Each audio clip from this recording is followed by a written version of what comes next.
Taxi FM 93.1, au cœur des grands événements. Bonjour à tous, nous sommes très heureux de vous retrouver ce matin sur la radio Taxi FM Lomé. Bon réveil à tous ceux qui nous suivent et qui sont encore dans leur lit ce matin. Taxi Media Show, c'est pour mieux comprendre l'actualité telle que décryptée par les journaux dans lesquels ce matin, vous comprendrez que la plupart des confrères sont revenus sur cette affaire à l'université de Lomé et la détention préventive du professeur David, le fils du professeur David Iou, et puis le vice-doyen de la faculté des sciences de la santé, le professeur Iou Wateba. On reviendra largement sur le sujet.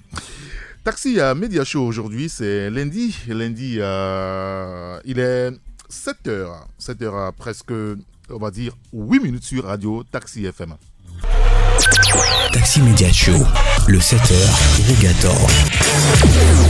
Dans les prochaines minutes, notre tour d'horizon traditionnel des rédactions, nous avons choisi de visiter 4 rédactions ce matin.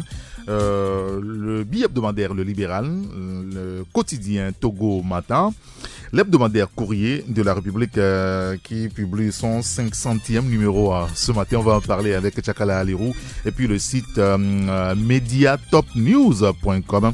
On reviendra sur l'actualité. Le professeur Sir nous attend aussi. Il essaiera de nettoyer quelques emplois fautifs de nos langages et le sport. Tous les sports, ce matin, ce sera avec Jean-Marie Leblanc. Taxi Media Show, Irrigator. Et nous commençons avec le quotidien Liberté. Liberté qui parle du dialogue politique. Semaine décisive pour une sortie de l'impasse et de crise. Une délégation américaine a échangé avec la coalition des 14, précis ce matin le confrère Liberté. Vous lirez l'article à la page 3. Acharnement et mise à l'index de ses membres, le Front citoyen Togo Debout dénonce un plan de décapitation du mouvement. Vous lirez l'article dans le journal. Le Front citoyen Togo Debout était donc en conférence de presse hier. Vous avez suivi les éléments dans le journal avec Jean-Marie Leblanc tout à l'heure. La STT annonce une grève sèche avec fermeture des hôpitaux. C'est à partir de ce matin. Exposition des produits et services de CUNET. Les visiteurs satisfaits. Vous lirez tous ces sujets dans le quotidien Liberté dans les kiosques ce matin. 93.1 Taxi FM. Et notre première rédaction au téléphone avec nous, c'est le quotidien Togo Matin. Nous avons Dieudonné Korolakina qui est au téléphone. Dieudonné, bonjour. Bonjour, très cher Eric. Bonjour, fidèles auditrices et fidèles auditeurs de Radio Taxi FM. Merci de nous avoir rejoints, Dieudonné. Fort Gnassingbé à l'Alliance solaire internationale à New Delhi. Vous en parlez. Il faut diversifier les sources d'énergie en Afrique de l'Ouest. Est-ce qu'il a déclaré? Tout à fait, sur la tribune donc de l'Alliance solaire internationale à New Delhi, où Fort Gnassingbé prendra activement donc à la première édition de ce sommet de cette rencontre internationale. Le chef de l'État togolais a plaidé effectivement pour une promotion plus accrue de l'usage des énergies solaires au sein des pays en développement.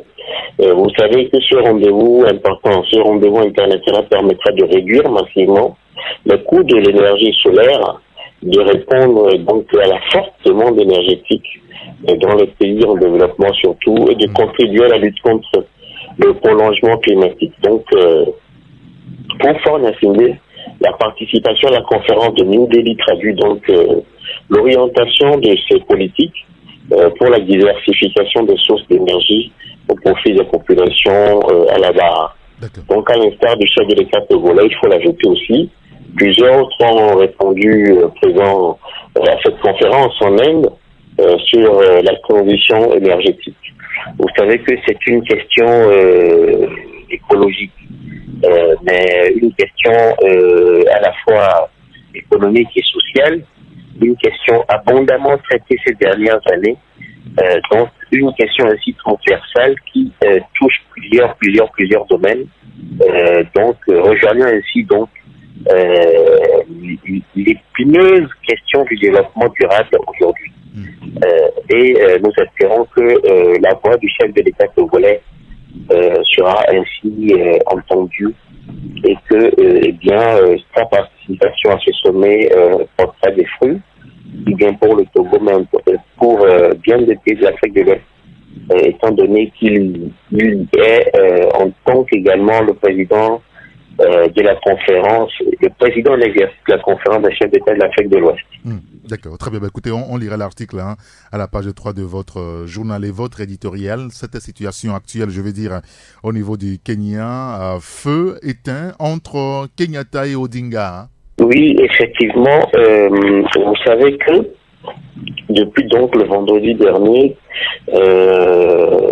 l'une des informations les plus marquantes de l'histoire de ces dernières années dans le domaine de la politique africaine, c'est ce rapprochement, c'est cette union pour le moins inattendue donc entre Uhuru Kenyatta et Raila Odinga, son opposant. Les deux effectivement ont annoncé leur engagement à œuvrer à la réunification de leur pays après des mois d'une âpre bataille politique.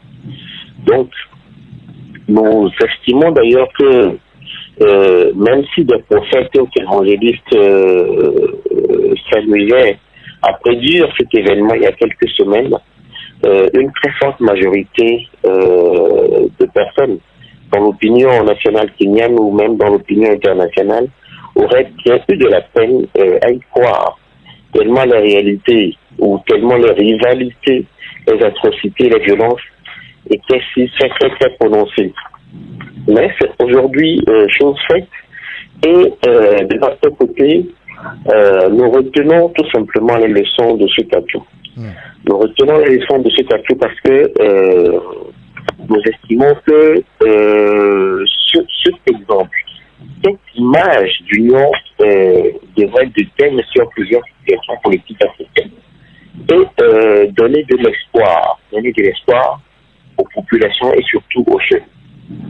Parce que, par exemple, cette réconciliation inattendue surtout, cette réconciliation inattendue éloigne au moins déjà la crainte de nouvelles violences.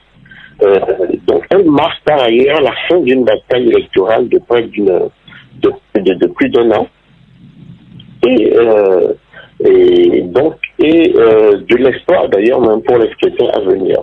In fine, nous constatons qu'il revient justement de cette union lorsque Uhuru Kenyatta va gagner en stabilité pour son second mandat, ce qui va bénéficier à l'économie nationale. Raila Odinga pourrait lui obtenir la réforme structurelle qu'il réclame depuis longtemps, notamment au moins donner moins de pouvoir au président de la République. Mais tout cela est un seul dénominateur commun qui s'appelle donc l'intérêt de la nation et nous espérons ou nous disons vivement que les acteurs politiques togolais en prennent de la graine. D'accord, très bien. Écoutez, on lira le reste dans votre journal. Et puis un mot sur le sport, les éperviers et la CAN 2019. Cette réaction de Claude Leroy, il était en conférence de presse, on le disait nous ici, samedi dernier. Jeudi passé, Claude Leroy veut mettre en place une équipe performante 2 ans après sa nomination finalement. C'est du moins le propos de Claude Leroy lui-même, le sélectionneur de l'équipe nationale du Togo, face donc aux professionnels des médias le jeudi dernier en conférence, parce que vous savez que les éliminatoires de la CAN 2019 s'annoncent pour très bientôt et donc déjà le sélectionneur prévoit 2 matchs amicaux très importants ce mois, notamment les 21 et 24 mars prochains en France, contre la sélection de Madagascar et de la Côte d'Ivoire.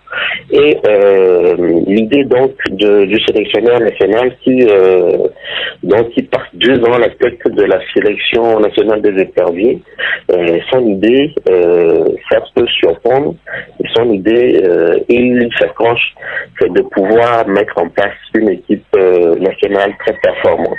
Voilà, on ne va pas donner assez de détails parce que de toute façon, c'est une information suffisamment largement abordée depuis le jeudi dernier. D'accord, très bien. Écoutez, on lira l'article dans votre journal Togo Matin, le quotidien. Merci beaucoup, Dieudonné Korolakina. Merci beaucoup à vous, très cher Eric. Bonne journée et très bonne semaine de travail à vous. Allez, bonne journée à vous aussi. Merci beaucoup. Taxi FM 93.1. Dans le kiosque ce matin, l'hebdomadaire Nouvelle Opinion qui revient sur le sommet de l'Alliance solaire, sommet de l'Alliance solaire internationale à New Delhi. Faure Gnassingbé prend une part active aux côtés de ses pairs. Le soleil est un autre bien commun. Ensemble, nous sommes capables d'en faire une richesse universelle, a déclaré le chef de l'État togolais Faure Zimla Gnassingbé. Vous lirez l'article dans le journal Nouvelle Opinion. En escale à Paris, après le congrès mondial des télécoms à Barcelone, le DG de Togocel livre ses impressions sur le Togo aux confrères du site d'information L'Afrique. Aujourd'hui, nous préparons le lancement de la 3G à Lomé. Vous lirez l'article, l'interview dans le journal La Nouvelle Opinion. On en saura un peu plus tout à l'heure avec Fabrice Pekézé, puisque lui aussi il en a parlé. Alors, récente menace d'un retour à la rue, chasser le naturel, il revient au galop, écrit notre confrère. Le journal qui parle également de l'éducation avec le protocole d'accord qui divise, syndicats et autorités, une nouvelle grève de 72 heures de but demain, écrit le journal Nouvelle Opinion. Notre prochaine rédaction, c'est le site internet mediatopnews.com avec Adam Adjrounou qui est au téléphone avec nous. Adam, bonjour. Bonjour Eric, bonjour auditeurs et auditrices de Taxi FM. Alors d'abord, on va revenir sur cette affaire de manipulation supposée de notes qui ébranle toute une université depuis plusieurs jours maintenant. C'est l'affaire professeur Iou, étudiant d'Ossé. Vous parlez d'une curieuse transposition qui enflamme finalement les réseaux sociaux. Bien évidemment, Eric, c'est une affaire qui provoque des réactions indignées dont nous tenons ce matin à regarder un peu le périmètre face aux nombreuses escalades dont les Togolais assistent et qui tendent à connaître des évolutions défavorables pour les Togolais dans leur ensemble. Si l'on fait un saut dans le temps, selon certaines indiscrétions, la présidence de l'université avait reçu en son temps de nombreux mails et courriers anonymes faisant état de manipulation des notes et de favoritisme. Et puisqu'on parle de défavoritisme, il y a évidemment un favoritisme de l'autre à coup sûr. La présidente de l'université a rencontré le décanat. Il a estimé qu'il s'agissait de rumeurs et de discussions lancées par des étudiants qui avaient échoué et qui voulaient bien évidemment discréditer la faculté des sciences de la santé. Suite à cette réunion qu'avait eu donc la présidente de l'université avec le décanat, l'affaire avait été abandonnée ou, si vous voulez, classée sans suite. Jusqu'à ce que la gendarmerie saisisse à nouveau la présidente de l'université pour lui faire part de ce qu'elle a reçu de nombreuses plaintes et des courriers dénonçant des malversations sur les notes à la dite faculté. Suite à ce signalement, la présidente a de nouveau rencontré le décanat de la faculté des sciences de la santé pour leur faire part de l'information qui lui a été transmise par la gendarmerie. Après échange entre la présidente de l'université et le décanat de la faculté a demandé à la présidente de l'université de saisir la gendarmerie d'une demande d'audit des examens et de l'évaluation pour lever tout équivoque de soupçons. Alors, c'est donc à la demande d'enquête sur les allégations de fraude, de favoritisme et de manipulation des notes à la faculté des sciences de la santé. Le projet de courrier pour la saisie de la gendarmerie a été d'abord soumis au décanat de la faculté qui a demandé d'y préciser que c'est avec l'accord de la faculté que cette demande d'enquête est faite à la gendarmerie le 29 septembre 2017. La gendarmerie a fini son enquête à cette étape-là.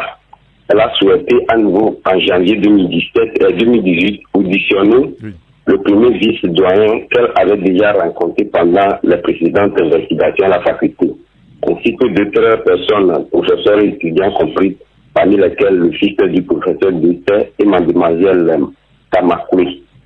À la réception de sa convocation par la gendarmerie, le professeur Iou, qui a demandé à rencontrer la présidence de l'université, il lui a recommandé de s'y rendre accompagné du doyen. Le professeur lui avait souhaité y rendre avec un avocat, en l'occurrence le maître Pandé Adjari, ce qui n'était pas opportun pour une simple audition.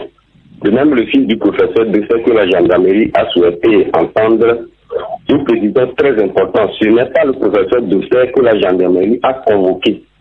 C'est son fils, contrairement à la désinformation dont nous assistons aujourd'hui. L'étape de la procédure au niveau de la présidence avait été saisie par des courriers anonymes ou même après le signalement de la gendarmerie et en l'absence d'un coupable désigné ou soupçonné, ni le décanat de la faculté ne pouvait prendre l'initiative d'une procédure disciplinaire. De même, les réclamations ne portant pas expressément sur des copies identifiées ou sur des étudiants, les courriers étaient anonymes. Ils ne pouvaient faire l'objet de la procédure habituelle de vérification par la faculté et encore par la présidence, c'est-à-dire d'une demande de correction. L'université, sinon la présidente de l'université n'avait pas donné suite à ce courrier après ces échanges avec la faculté des sciences de la santé. C'est-à-dire que toute allégation de politisation, etc., sont infondées et qui tendent à tourner l'attention vers d'autres champs. L'affaire reste et demeure une affaire de nature académique. Compte tenu des polémiques et dans l'embrasement sur les réseaux sociaux, il est nécessaire que la procédure puisse aboutir pour éclairer l'opinion. Alors, Adam, excusez-moi d'insister un moment, parce que ce que vous venez de présenter, ces derniers jours, on l'a lu justement sur les réseaux sociaux, où c'est la version de la présidence de l'Université de Lomé. Non, pas du tout, pas du tout. Ce sont des investigations, donc, donc moi, je peux vous l'affirmer, donc je fais partie dans ces études-là, ne proviennent nullement pas de la présidence de l'université, mais ce sont des investigations que les uns les autres ont menées autour de l'affaire. Nous avons donc poussé sur les réseaux sociaux. Parfait, très bien. Bon, écoutez, on lira l'article sur votre site mediatopnews.com.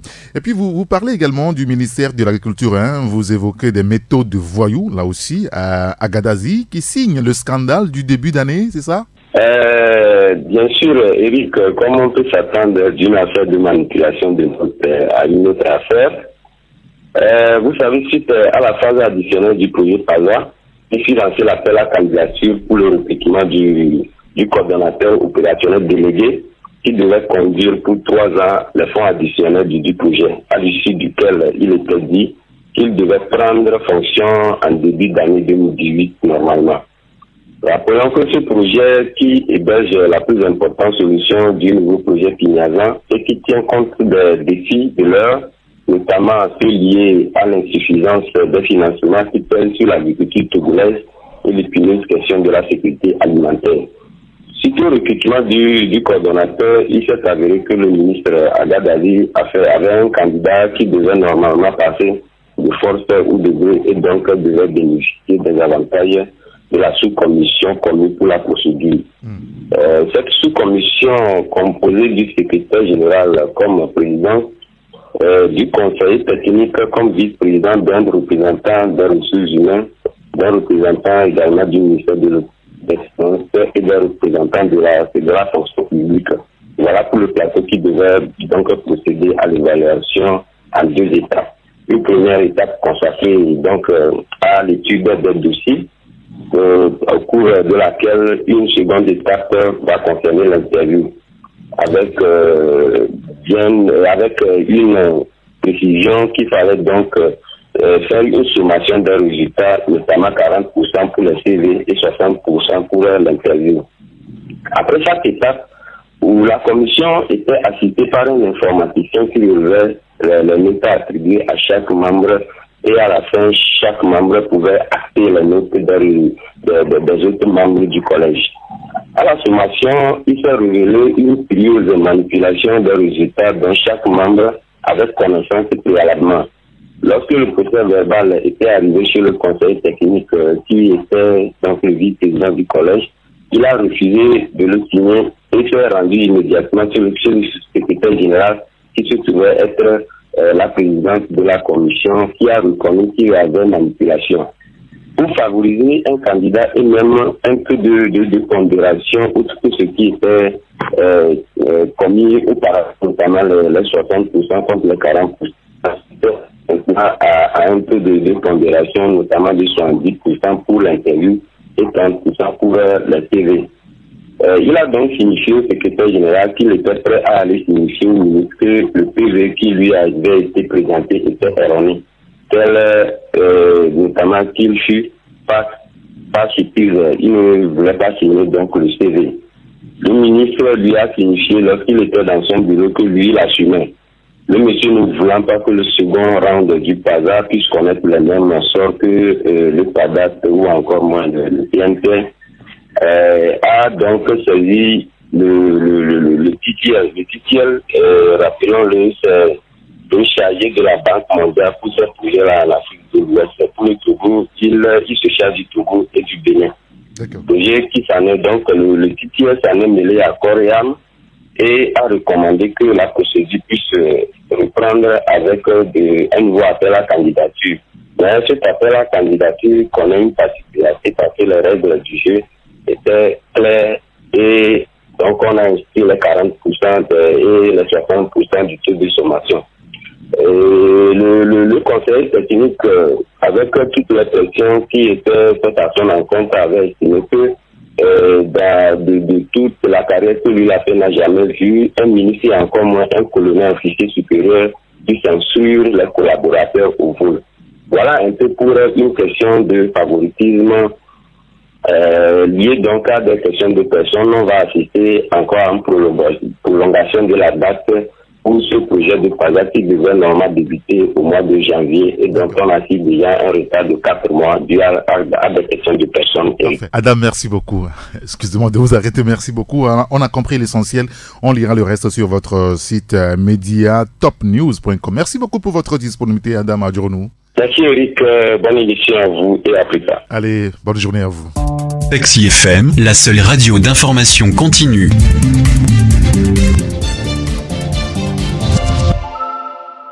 Retour au standard avec un autre confrère, c'est Fabrice Pétiesi, le patron du bi-hebdomadaire Le Libéral. Fabrice, bonjour.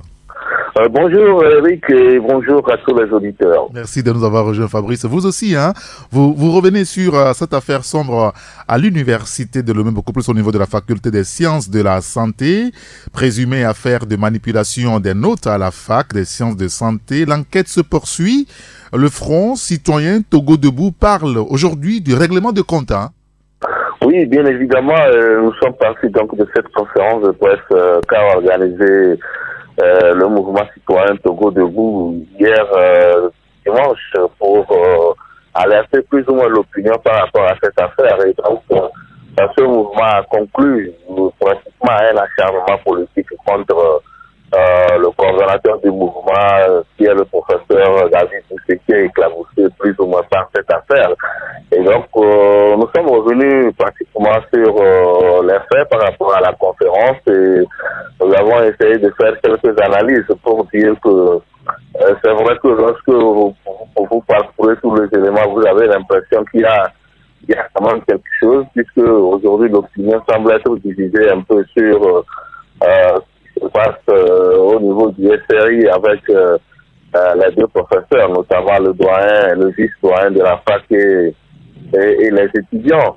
Et nous disons que si effectivement il y a un acharnement politique, ça s'agirait, c'est une erreur dans la mesure où aujourd'hui c'est vrai que le professeur dirige encore un mouvement citoyen qui est pratiquement à ses débuts. Et donc, dans notre analyse, nous disons que si c'est un acharnement politique, effectivement, les enquêtes ne trouvaient rien et qu'on se rend compte qu'en réalité, il n'y a rien. Le pouvoir, pratiquement, aurait fabriqué un monstre politique qui sera mal dans les jours à venir, puisque aujourd'hui, vous n'êtes pas sans savoir que ça a provoqué un tollé général, non seulement sur le campus universitaire de Lomé, il y a également les syndicats, surtout dans le domaine de la santé, qui projettent des grèves également, des actions pour réclamer plus ou moins la libération de ceux qui sont détenus provisoirement dans cette affaire-là. Et donc, mais l'autre aspect de la chose, c'est que, puisque aujourd'hui c'est des interrogations, on ne sait pas réellement ce qui s'est passé, mais si jamais L'enquête également prouvait qu'il y a effectivement quelque chose. Nous disons que là, à ce niveau, ça risque de porter un coup très dur à la carrière politique qui s'annonce déjà pour le professeur. Donc, ces deux situations, soit l'enquête ne prouve rien et là, ça risque d'être un camouflet pour le pouvoir et dans ce cas, c'est le professeur qui sort gagnant donc de ce feuilleton-là, ou alors on nous révèle après les enquêtes qu'il y avait vraiment tricherie quelque part et que le professeur est lié, et là ça risque d'être un coup d'arrêt pour sa carrière politique. Voilà l'analyse que nous faisons un peu de cette affaire qui pour l'instant n'a pas encore révélé quelque chose de sérieux sur ce qu'on reproche à tel ou tel. C'est la page 4 qu'on lira votre analyse sur le sujet. Vous parlez aussi d'un homme, d'un Togolais, de la diaspora. C'est un exemple de réussite. Comme l'on, Cédro, d'origine togolaise, est nommé doyen de l'école des sciences de la gestion de l'Université de Québec en Montréal. Fabrice. Oui, c'est une information qui nous a intéressés. Et effectivement, comme l'enseignant est d'origine togolaise, aujourd'hui quand même, il fait partie plus ou moins de la fine fleur de l'intelligentsia québécoise au niveau du Canada. Et donc, il est d'origine togolaise, il est né au Togo, il a fait son cours primaire au Togo, il a fait le CG Togo Centre avant de faire le lycée d'Abidogomé. Juste après le bac, il a quitté le Togo. Et donc, il occupe de postes importants au niveau de l'Université de Québec à Montréal. Et il a été nommé à l'issue donc pratiquement d'un vote, puisque c'est une nomination à l'issue d'un vote fait par aussi bien les professeurs, les étudiants et autres. Et il faut rappeler qu'il était face à un Canadien par rapport à ce poste-là. Et donc, c'est une prouesse d'un Togolais que nous avons bien voulu partager. Et il faut dire que Cédro Komlan, c'est le fils de l'actuel chef canton d'Agbenivé. Et donc, nous avons bien voulu partager cette information, cette prouesse faite par un Togolais sur le sol canadien. D'accord, très bien. Ben, c'est très intéressant. Bon, enfin, on va tous partir pour réussir. Alors, juste une blague. Fabrice, l'autre sujet que vous évoquez, c'est une interview en fait de Afo Acha Dedi, le patron de Togocel, le directeur général de Togocel, qui annonce la 4G pour fin avril, c'est ça? Oui, bien évidemment. C'est une interview que nous avons reprise. L'interview a été accordée à un magazine en France. Et vous savez que tout dernièrement, le DG de Togo Solidaire était à un congrès au niveau de Barcelone. Donc, au retour de passage à Paris, là, accordé cette interview dans laquelle vous allez voir qu'il revient un peu sur le secteur qu'il dirige aujourd'hui, le secteur de télécommunications dont il a la charge de relancer. Et il parle également de la situation économique du pays avec les manifestations politiques qu'on a eues ces derniers mois.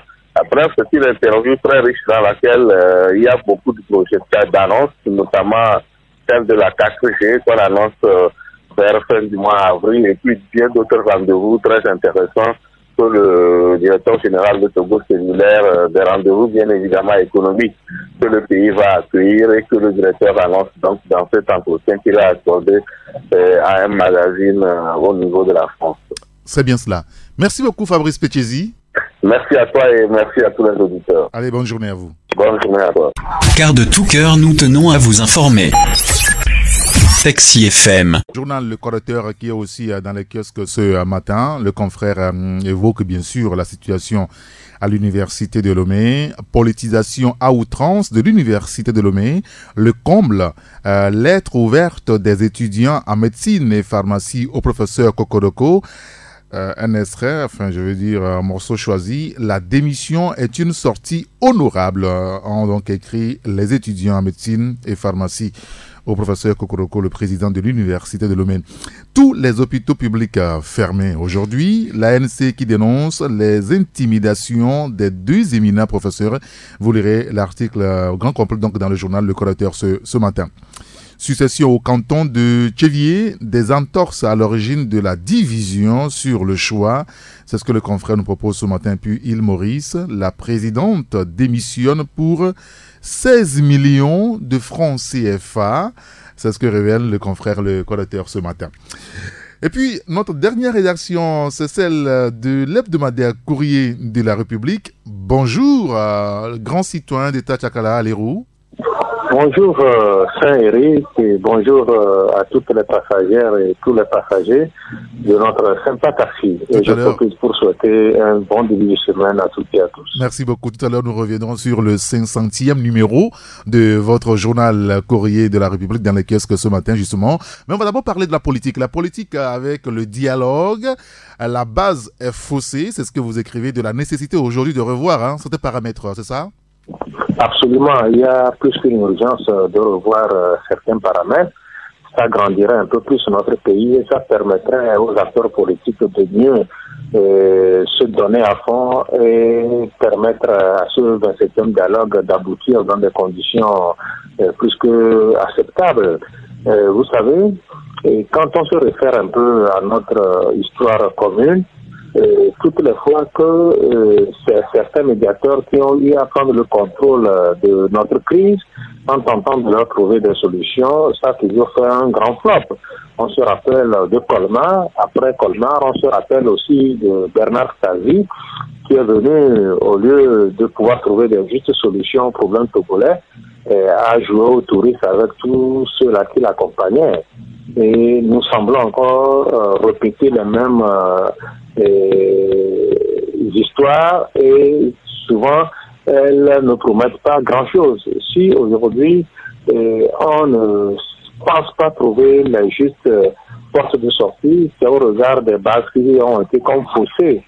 Les prémices, quand on les fausse là, comme les justes solutions recherchées ne pourront pas apparaître. Et aujourd'hui, le facilitateur, lui, a été plus que clair qu'il n'est pas venu pour donner les justes solutions aux problèmes qui se posent. Il appartient aux acteurs politiques. Mais il y a un amalgame qui se fait tout autour de cette question. On ne sait pas si le président ghanéen Akufo-Addo est investi d'une mission de facilitation ou d'une mission de facilitation ou de médiation.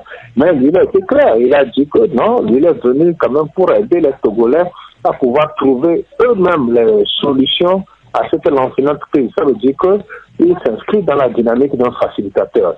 Et un facilitateur, c'est celui-là qui vient en appoint qu'en interne, les acteurs n'ont rien trouvé comme solution et il vient quand même faire bouger les lignes dans le bon sens. Mais les acteurs politiques semblent lui confier tout le règlement de la crise que traverse notre pays. Et là, ça fausse un peu la donne.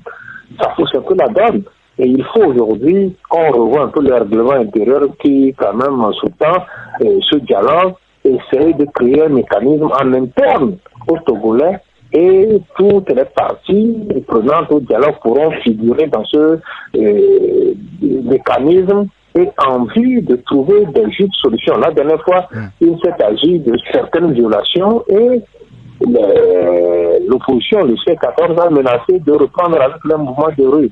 Il a fallu que tous les acteurs se transportent, surtout ceux de l'opposition, se transportent vers le médiateur Accra pour que celui-ci désamorce. Est-ce que tout le temps on va s'inscrire dans cette dynamique de pouvoir d'aller vers le médiateur ou bien le facilitateur qui va nous trouver des solutions avant qu'on ne revienne ici? Et là, ça veut dire que on ne pourra jamais s'entendre. Et si certains aujourd'hui disent que l'accord politique global était la mieux structurée, le meilleur acquis de notre ère démocratique, c'est parce que en interne, les acteurs politiques se sont fait confiance, ils ont essayé de régler certains problèmes, ils ont essayé de trouver certaines solutions aux problèmes qui minent notre vivre ensemble. Et c'est quand il y a eu des sables qui se sont glissés dans la machine qu'on a recouru au facilitateur du FASO, l'ancien président Blaise Compaoré. Donc je voudrais, et c'est un cri de cœur que je lance à l'endroit de tous les acteurs politiques, de pouvoir trouver un mécanisme, de pouvoir se faire confiance et de pouvoir quand même donner un répit. On aura recours aux facilitateurs ghanéens que quand il y a des cas de force majeure. Donc, je crois que la dernière fois, quand les acteurs politiques revenaient même d'Accra, ils ont failli périr parce que l'avion qu'ils ont pris a dû avoir des parts mécaniques. Ils ont dû réatterrir au niveau de l'aéroport d'Accra avant qu'on ne trouve des solutions à l'aéronef pour qu'ils reprennent le vol. Donc, tous ces petits problèmes qui laissent des problèmes qu'on peut gérer en interne et qu'on doit se transporter à Accra nous donne de réels motifs de croire que si on ne fait pas grand-chose, le facilitateur risque de se lasser de nos problèmes et que, bon, adieu, le 27e dialogue, on risque de se retrouver encore pour un 28e dialogue qui peut-être pourra être le bon ou le mauvais. Donc, je crois qu'il est urgent que les acteurs politiques puissent donner une chance au dialogue en privilégiant la piste interne, c'est-à-dire celle qui permettra aux acteurs de se parler yeux dans les yeux et de se dire certaines vérités et de pouvoir faire bouger les lignes dans le bon sens. Parfait. On lira l'article, c'est sur 2 pages, je comprends. Tchakala, vous parlez, ça vous l'avez dit tout à l'heure, d'un drame évité de justesse à Accra-Lomé, atterrissage forcé de l'avion ramenant la délégation de l'opposition à Lomé. On lira l'article dans le journal. Et puis vous revenez également sur ce que vous appelez le combat politique qui s'invite sur le campus universitaire. Vous avez un ton un petit peu nuancé sur le sujet. Les professeurs Iou et Dosset traqués par le SRI. Les auteurs de crimes économiques et humains, eux, ne sont pas inquiétés. Oui, il va falloir quand même qu'on prenne une certaine hauteur. La crise sociopolitique qui traverse le pays a comme élu domicile au niveau du campus universitaire de Lomé. La semaine passée a été riche en événements, en de très tristes événements qui nous choquent et qui nous disent que non, mais si on doit quand même pervertir les choses au nom de la politique, ça veut dire qu'il y a danger un peu partout. C'est que tous les compartiments de notre République sont en train d'être minés par ce virus de la crise. Mais, certains professeurs, pas des moyens, ont été interpellés par les services de renseignement et d'investigation. Mais je me dis qu'il y a un problème quelque part. Il y a un gros problème. On est en train de lâcher la proie pour l'ombre. Qu'est-ce que le service de renseignement et d'investigation a à voir dans une affaire purement académique? Mais le plaignant ne le voit pas et on est en train d'inquiéter certains. Non, ça ne se fait pas comme ça. Est-ce que si certains professeurs ont estimé qu'il faut favoriser certains étudiants, est-ce que cela se fera au détriment de notre? Eric, supposons que je sois professeur et que je veuille quand même favoriser, vous favoriser ou bien, je ne le ferai pas au détriment de un autre étudiant. Je donne mes notes comme bon nous sommes. Je crois qu'on est en train de créer un problème là, il n'en faut pas, et on est en train d'alourdir l'atmosphère déjà très surchargée. Et la suspicion va se faire grande. Et ce qui est tout curieux, c'est que les autorités universitaires ne daignent même pas lever le doigt pour que cette histoire-là puisse prendre fin. C'est comme on est en train d'allumer les bûches, d'activer le feu pour que ce petit feu qui s'est créé devienne un grand incendie. C'est pas sérieux, c'est pas sérieux. C'est pas la première fois qu'on se trouve en face d'une situation comme ça. Et la plupart du temps, on a eu à trouver des solutions qui relèvent de l'intelligence des universitaires. Mais pourquoi aujourd'hui le professeur Liu et le professeur Doucet se retrouvent au SRI? Là, on n'a pas besoin de sortir d'une école de détective pour savoir que on est en train de leur chercher noir, on est en train de rechercher le pouls sur un crâne rasé. Et ça ne nous honore pas, et ça ne nous honore pas ceux qui sont en train de tisser dans l'ombre, de tirer dans l'ombre les ficelles, les mauvaises ficelles d'ailleurs. Et moi, j'estime qu'il faut arrêter, parce que c'est nauséabond, ça pue d'une certaine façon. Vous savez, notre histoire commune nous renseigne que quand quelqu'un devient gênant, on cherche à lui créer des problèmes. Et quand on prend le professeur, il a eu à se prononcer sur certaines situations qui doivent peut-être gratigner, qui doivent faire mal. Quand on prend le professeur Doucet avec le fonds Togo debout, il est en train de foncer tout droit.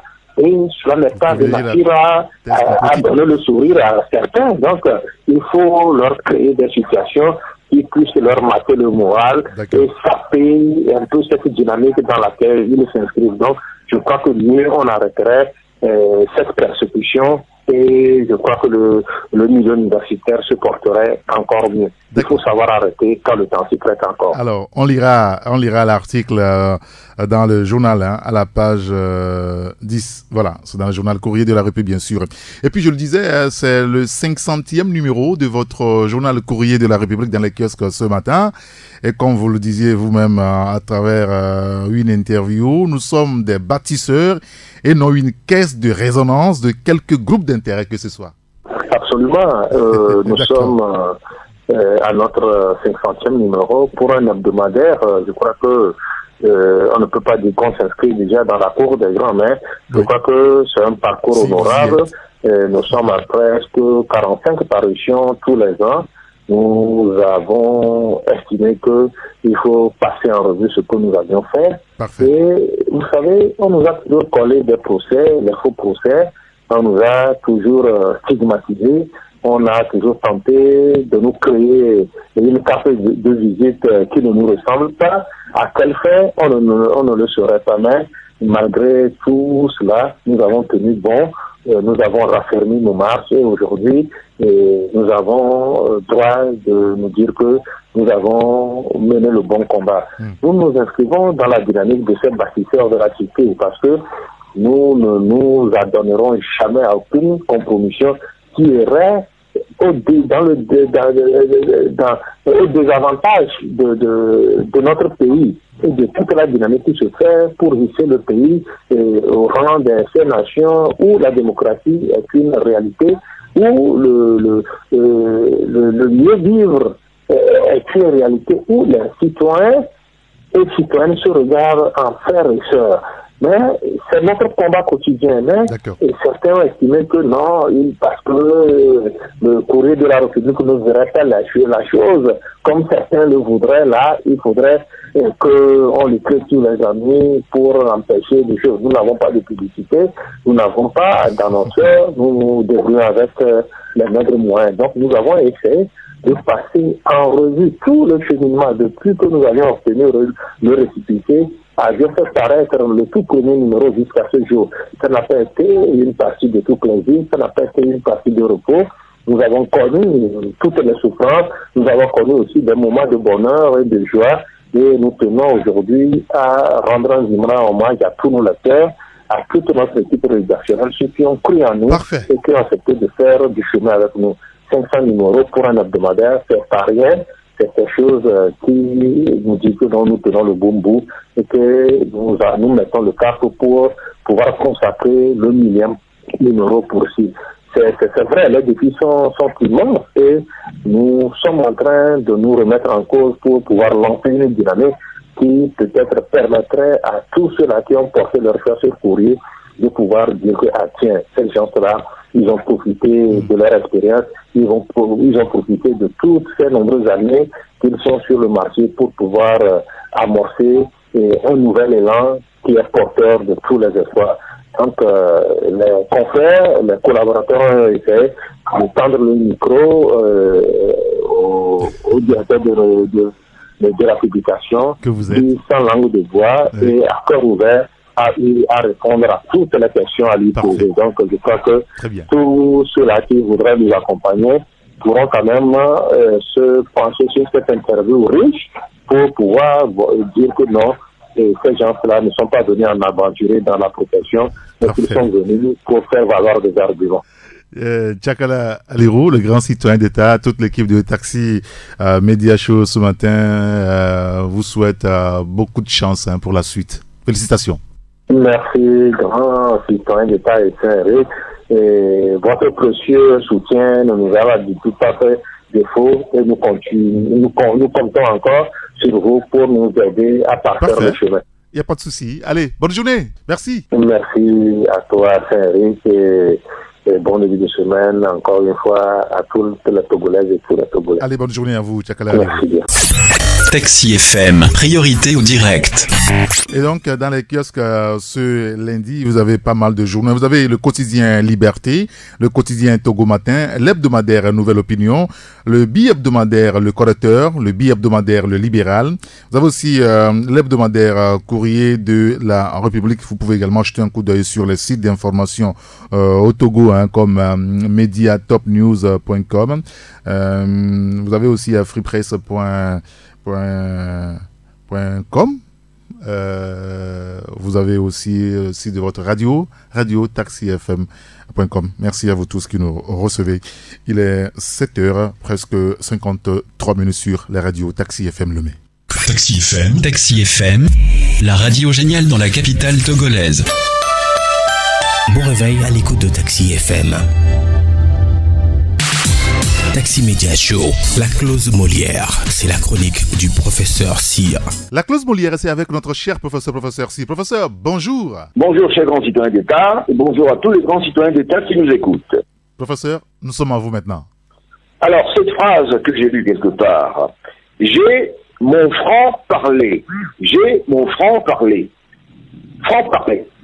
Dans cette expression figée qui signifie liberté de langage, de franchise dans les propos, exprimer le fond de la pensée, le verbe parler n'est jamais, ou grand jamais, au participe passé, comme c'est le cas fautif dans cette phrase citée plus haut.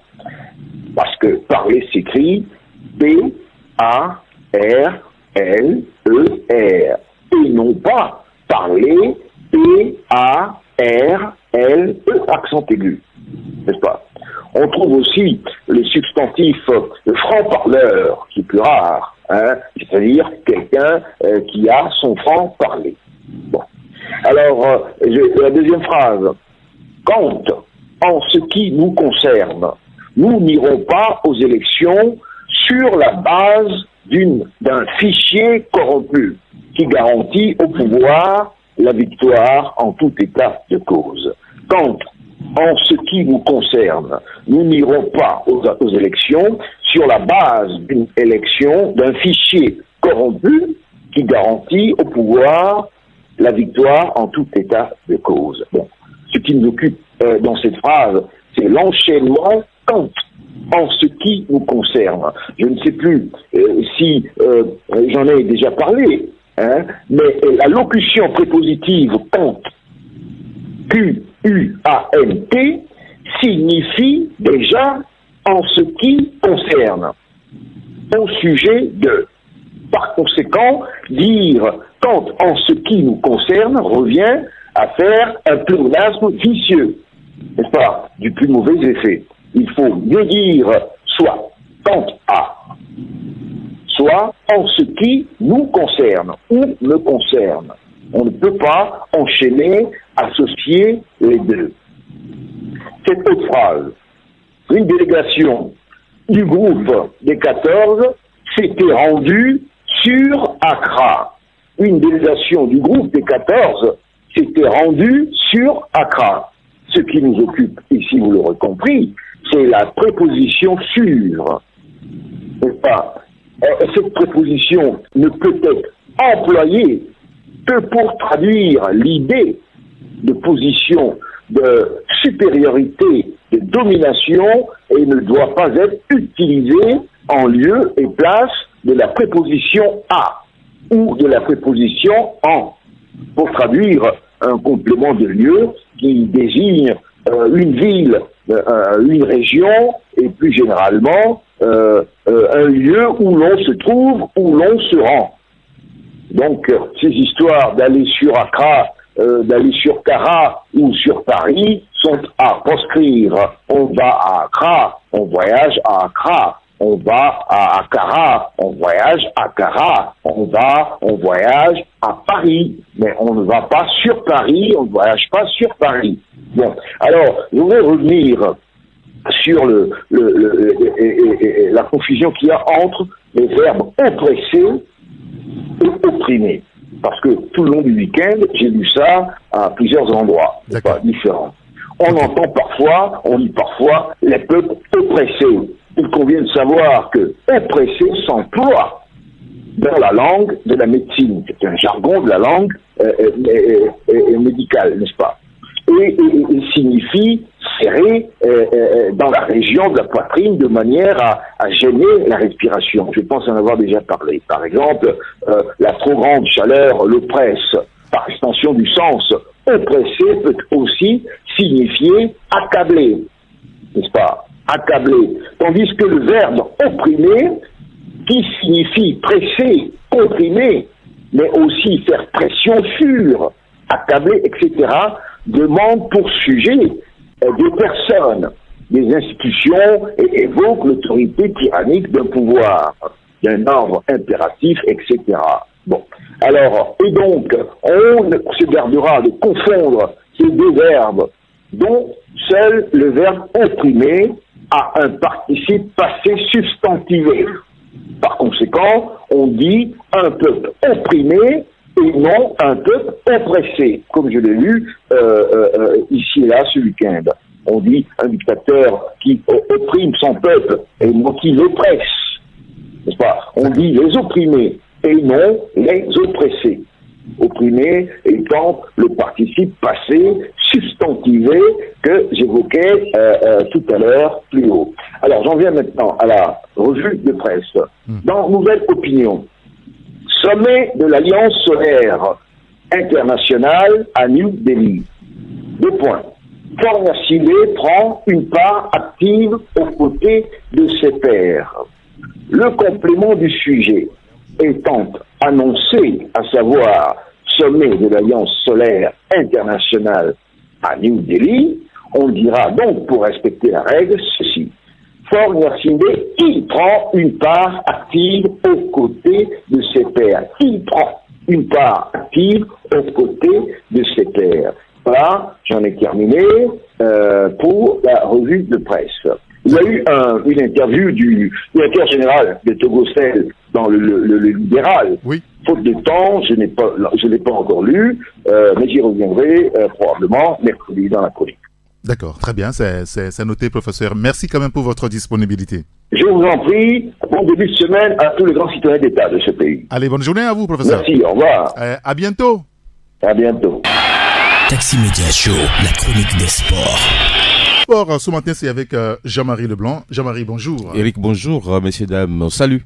Merci de nous avoir rejoints. Nous allons parler maintenant de la 21e C'est un plaisir, hein, pour une première fois. Ah oui, bien sûr. Oui. La 21e journée du championnat de football de première division avec des résultats quand même intéressants à Palimé comme à Sokodé. Oui, une 21e journée et 7 matchs disputés avec des fortunes diverses. De belles victoires, certes, tu l'annonçais, mais celle qui retient plus l'attention au terme de cette 21e journée a lieu à Lavier, où Kotoko signe sa toute première victoire de la saison, et ceci depuis 2 ans. La victime a pour nom Unisport de Kouloundé de Sokodé, victoire donc des Porcs Épiques 2-1, témoin oculaire Aquilin Junior. C'est une rencontre moins épicée en première mi-temps de la 21e journée que nous ont livré Kotoko local et Unisport de Sokodé. Les deux formations ont produit un football moyen devant un public clairsemé où Fagla Kokou n'a pas eu à fournir beaucoup d'efforts physiques. Peu après la demi-heure de jeu, Koriko Razak sur un centre de Dom Kokou rate l'ouverture du score. 2 minutes plus tard, sur un corner sortant, le libéraux de Lavier Yakoubou Moutalibou voit son coup de tête passer au-dessus de la barre transversale. Unisport à la 40e minute rate l'ouverture du score si Djobo Sharif ne marchait pas sur le ballon. Après le citron, Unisport prend le jeu en son compte par de petites passes et forcément à la 55e minute, Tchaga Ozarifou du plat du pied ouvre le score. À la 68e minute, coup franc bien brossé du capitaine Dom Kokou, repris victorieusement de la tête par Mpati Kokou pour le 1-1. L'espoir renaît et Kotoko provoque les latéraux dans le temps additionnel. Un autre coup franc, cette fois-ci de la gauche, fait mouche sur une tête de Sama Olympio qui donne la victoire à Kotoko de Lavier après 51 rencontres sur les 2 saisons. Sous une plus battante Aquilin Junior, Lavier pour Taxi FM. Voilà, Aquilin Junior qui était donc l'homme heureux, va-t-on dire, parce qu'il est le journaliste qui a assisté donc à la toute première victoire de Kotoko cette saison. Alors à Palimé, c'est une avalanche de buts orchestrée par les Showboys de Palimé qui ont été sans pitié pour les condonnats de la Cosa. Au total 4 buts avec un hat-trick de Adjagli Moïse au 32e, 72e et 76e minute, puis le clou de Wame Dové dans le temps additionnel. Un splendide but d'un véritable dynamiteur. Gomido 4, Asco 0, une victoire donc qui reconforte le club de Palimé dans ses nouvelles ambitions, d'où la satisfaction de son entraîneur, Kwame Adika. Oui, vraiment une satisfaction totale. Le score reflète la physionomie vraiment du match, puisqu'on a pris le match en compte. On a joué le match à 99%. Vous êtes témoin, vous-même vous avez vu. On a déployé le jeu, on a multiplié les occasions et ça a payé. Tasco a joué son jeu. Vous avez vu au début, on a souffert un peu, mais on a trouvé la clé du match parce qu'ils ont joué à une défense à 4 et leur milieu défensif descendait. Dans ça fait une défense à 5 qui nous a causé beaucoup de problèmes à la première mi-temps et on a mené seulement un but à 0. Mais à la deuxième mi-temps, on a opéré un changement et on a changé notre système de jeu. On a commencé par 4-3-3. Donc quand j'ai vu leur faille, on est revenu en 4-4-2 en losange. Et après, avec l'entrée de l'international, on a joué en 4-2-3-1 et au finish. Alors justement, pourquoi Wame Dové sur le banc au départ? Non, il vient d'arriver. On a une équipe qui est déjà en place. L'intégration, ça vient petit à petit. C'est l'adaptation. Avec le temps, il peut commencer les matchs. Êtes-vous satisfait de ce qu'il a fait? Vraiment satisfait, d'autant plus qu'il a encore marqué un but. Voilà la réaction de Kwame Adika, l'entraîneur de Gomido de Palimé à la fin de ce match. Dans le camp de Asco, l'entraîneur Barkola Bacha pointe son doigt accusateur sur ses défenseurs. La défaite là, je pense qu'elle est due au bloc défensif qui a joué très bas, qui ne faisait pas un marquage serré. Regardez le premier but que j'ai pris, c'est venu de la défense. Les 3 autres buts, c'est pareil. Une défense qui n'est pas rigide. Le gardien a subi jusqu'à les 90 minutes. Quelle que soit la force du gardien, il ne pouvait pas surmonter, tel que la défense jouait. Êtes-vous déçu? Je suis déçu, pas totalement, mais compte tenu de ma défense telle qu'elle a joué. Vous avez pu voir que la deuxième partie, ce n'était pas ça. Quand on a démarré les 15 premières minutes, ça partait bien. On pouvait revenir à la marque, mais la défense a failli totalement. Elle nous a mis à nu.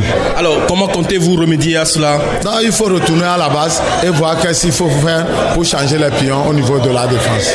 Alors, une défense passoire, nous dit l'entraîneur des condonnats de la Cosa, Barkola Pacha. 4 buts, c'est Massi aussi en a marqué face donc à l'AS OTR à Sokole.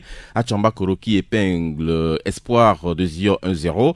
Le dynamique togolais est allé dicter sa loi à Ange de Notien 1-0. Même son de cloche pour Maranatha face à Gaza ici à Lomé. ASK retrouve ses mordants. Les chauffeurs de Kara ont battu donc Fouadan 2-0.